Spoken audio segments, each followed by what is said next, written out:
Daredevil issue 5 sees the Owl going about his drug business while telling his men not to worry about Fisk. Suddenly he sees Daredevil on his security monitors at the front door and panics, telling his men to get the drugs out of the warehouse and kill Daredevil. Crush and his men search for the devil, but cannot find him since he's disappeared. But soon Daredevil strikes, beating his way through the criminals despite the pain being unbearable for Matt, who is only holding it together thanks to painkillers. Crush beats on Daredevil, not impressed with the bloodied vigilante, and as the van leaves, Daredevil throws a tow cable and hooks onto it, tying the other end to Crush, causing them both to be pulled by the van. Daredevil grinds the villain along the road, grabbing his gun and blowing out the tires on the van, causing it to flip and the drugs to go everywhere across the street. The Owl's thugs soon arrive, so grabbing a car door, Daredevil shields himself from the oncoming gunfire as he fights the men, but soon needs help, and luckily it arrives in the form of Iron Fist, Luke Cage and Jessica Jones, except they aren't there to help Daredevil since they know what he has done now. Instead they are there to stop the criminals, then stop Daredevil, who passes out from the pain. Matt later awakens in the care of Danny Rand, who has patched him up using Kunlun bandages. Luke demands to know what Matt was thinking going into the Owl base alone, and Matt knows that he seems erratic, but he's trying to do what is right. He breaks down, saying that he killed a man and is convinced himself that he didn't hear the sound of his head hitting the cement wall, so he's trying to do his job for as long as he can,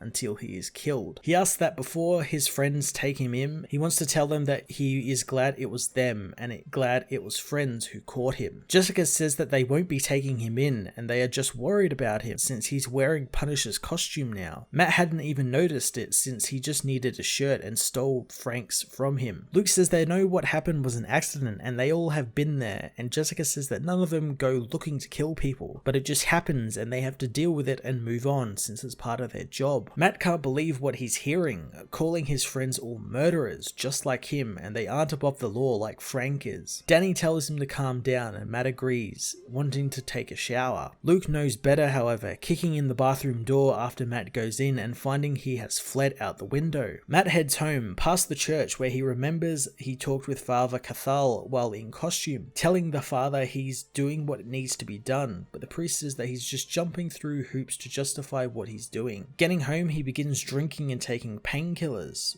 but then he senses someone is in his house, someone with a steady heartbeat. The heartbeat belongs to Spider-Man, who knows Daredevil clearly isn't himself, but the vigilante doesn't need to worry, he doesn't know his secret identity, but that's not why Spider-Man is there. Peter says that Daredevil killed a man, and he has as well, but he learned to do better and move on, but what Daredevil has done is terrorize his neighborhood and gotten into fist fight with police. Peter calls him a mess who is on a suicide mission, and he's there to tell Daredevil that he is done, and his time as a hero is over. So he's spreading the word that if any hero sees him out there, they are to stop him, since they have to, or that could mean the end for all of them. Matt knows that he is right, removing his mask and saying that he thought pushing on was the answer, but his body and heart are telling him to stop. Tossing his mask at Spider-Man, Matt retires as Daredevil, remembering what Father Cathal said, that God loves him and to renounce the violence and cast out Daredevil. Daredevil issue 5 was one of, if not the single best issue I have read this year so far. Everything Chip has been building up to over the previous 4 issues came to a head here and exploded as Matt's life finally spirals over the edge. I absolutely loved his interactions with the Defenders and how they tried to convince him that everything is okay, but because Matt, being the broken man he is currently, thinks they are all wrong and thinks they are okay with murdering, whereas he is not, since he's got that guilt still weighing him down. Spider-Man's surprise appearance was utterly amazing as well. I always love a really serious Peter Parker and love when he gets serious, since you know shit is about to go down, and him laying down the law on Daredevil was awesome. What will happen now, I have no idea, but I cannot wait to find out. I'm going to give this issue a 10 out of 10.